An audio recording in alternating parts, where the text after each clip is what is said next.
Breaking చూస్తున్నాం. Suspend అయిన ప్రణీత్ రావు వ్యవహారంలో విచారణ కొనసాగుతుంది. ప్రణీత్ రావుపై క్రిమినల్ చర్యలకు రంగం సిద్ధం చేశారు అధికారులు. ఉన్నతాధికారుల వ్యవహారంపై కూడా ఆరా తీస్తున్నారు. ఎస్ఓటీ లాగర్ రూమ్ లో ఫైల్స్ ని ధ్వంసం చేయమని చెప్పిన వారు ఎవరు అనే దానిపై దర్యాప్తు చేపట్టారు. వేల కొద్దీ సిటిఆర్ డేటా, వందల సంఖ్యలో నెంబర్ల మిస్సింగ్ పై విచారణ జరుగుతోంది. ప్రణీత్ రావు ఎవరెవరి ఫోన్లు ట్యాప్ చేశాడు అనే దానిపై కూడా ఉత్కంఠ నెలకొంది. ప్రణీత్ రావు ఎవరి అనుమతితో ఫోన్లు ట్యాపింగ్ చేశాడు అనే దానిపై విచారణ చేస్తున్నారు అధికారులు. కేంద్రం అనుమతి లేకుండా ట్యాపింగ్ చేసినట్టుగా గుర్తించారు. ట్యాపింగ్ వ్యవహారాన్ని సీరియస్ గా తీసుకున్న కాంగ్రెస్ ప్రభుత్వం బాధ్యులపై కఠిన చర్యలకు సిద్ధమవుతోంది. లాగర్ రూమ్ లో ధ్వంసమైన డేటా ఆనవాళ్లను సేకరించే పనిలో ఇంటెలిజెన్స్ అధికారులున్నారు.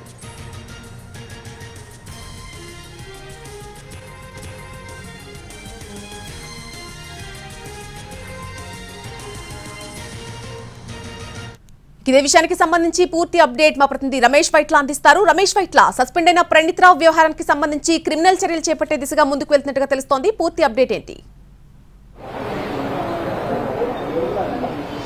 అయితే ఇప్పుడు ప్రణీత్ రావు వ్యవహారం పూర్తిగా పోలీస్ శాఖలో ఒక సంచలనం రేకెత్తిందని చెప్పొచ్చు. మొత్తంగా ఈ వ్యవహారం సంబంధించి అటు ఇంటెలిజెన్స్ అధికారులు పూర్తి స్థాయిలో విచారణ జరుపుతున్నారు. ప్రణీత్ రావు ఇప్పటివరకు ఎవరెవరి ఫోన్లను ట్యాప్ చేశారు, ఎంతమంది ఫోన్లను ట్యాప్ చేశారు, ఏ రాజకీయ నాయకుల ఫోన్లను ట్యాప్ చేశాడు, ఇంతవరకు అతని దగ్గర ఉన్న డాటా అయింది, అతని సెల్ ఫోన్లో ఉన్న డాటా అయింది, అతని దగ్గర ఉన్న ల్యాప్టాప్లో ఉన్న డాటా అయింది, అతని డెస్క్టాప్లో ఉన్న డాటా అయింది. ఈ డాటా మొత్తాన్ని కూడా ఇప్పటికే ప్రణీత్ రావు పూర్తిగా ధ్వంసం చేయడం జరిగింది. అయితే అతను ధ్వంసం చేసిన డాటా ఎవరెవరిది ఏంటి అనే విషయం కూడా తెలుసుకున్న ప్రయత్నం అంటే అటు ఇంటెలిజెన్స్ అధికారులు చేస్తున్నారు. అయితే పెద్ద మొత్తంలో సిటిఆర్ సంబంధించిన డాటా మొత్తాన్ని కూడా అతను ధ్వంసం చేయడం జరిగింది. పెద్ద మొత్తంలో ఐఎంఈ నెంబర్లను కూడా ధ్వంసం చేశాడు, కొన్ని సెల్ ఫోన్ నెంబర్ను కూడా ధ్వంసం చేశాడు.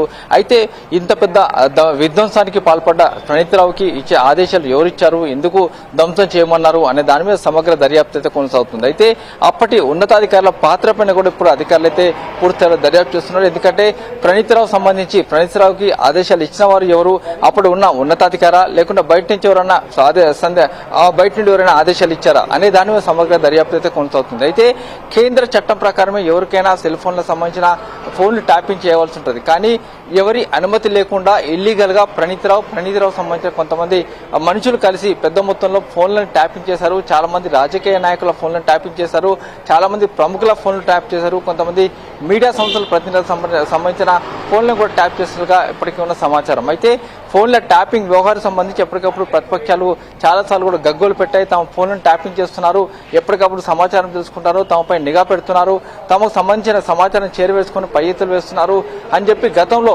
ప్రభుత్వం పైన ప్రతిపక్షాలు చాలాసార్లు విరుచుకుపడ్డాయి. అయితే ప్రణీత్ రావు ఎవరు అనుమతితోటి ఆ ఫోన్లను ట్యాపింగ్ చేశాడు, సిడిఆర్ డాటా మొత్తం తెప్పించుకున్నాడు అనే దాని మీద ఇప్పుడు ఒక ఉత్కంఠ నెలకొని చెప్పొచ్చు. అయితే దీంట్లో ముఖ్యంగా చూసినట్లయితే అప్పుడున్న పెద్దలు అప్పుడున్న అధికారులు కావచ్చు, అప్పుడున్న ఐపీఎస్ అధికారులు కావచ్చు, వాళ్ళకు సంబంధించిన పాత్ర ఏ విధంగా ఉంది, వాళ్ళ అనుమతితోనే ట్యాపింగ్ చేశాడా లేకుంటే వాళ్ళ అనుమతి లేకుండా సొంతంగా ట్యాపింగ్ చేశాడా అనే విషయం కూడా తెలుసుకునే ప్రయత్నం చేస్తున్నారు. ఇప్పటికైతే అటు పెద్ద మొత్తంలో డాటాని అయితే ధ్వంసం చేశాడు, దానికి సంబంధించిన వివరాలు తెలుసుకునే ప్రయత్నం చేస్తున్నారు, వాటిని రిట్రీవ్ చేసే ప్రయత్నం అయితే కొనసాగుతుంది.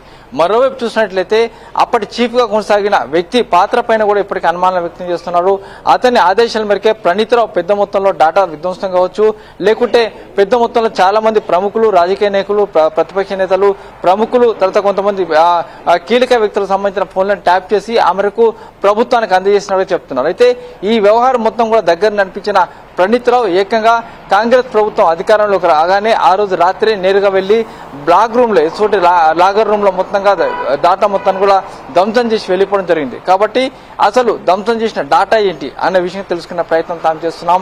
అవసరమైన పక్షంలో లీగల్ ఒపీనియన్ తీసుకుని క్రిమినల్ చర్య కూడా తీసుకుంటామని చెప్పి అధికారులు చెప్తున్నారు. నల్లి right Ramesh Vaitla, thanks for the update. ఈ వ్యవహారంలో ముఖ్యంగా ఉన్నతాధికారుల తీరుపైన కూడా ఆరా తీస్తున్నట్టుగా తెలుస్తోంది. ఎస్ఓటీ లాగ్ రూమ్ లో ఫైల్స్ ని ధ్వంసం చేయమని చెప్పింది ఎవరు అనే దానిపై ప్రత్యేకంగా దర్యాప్తు చేపట్టారు. వేల కొద్దీ సిటిఆర్ డేటా, వందల సంఖ్యలో నెంబర్ల మిస్సింగ్ పై విచారణ జరుగుతోంది.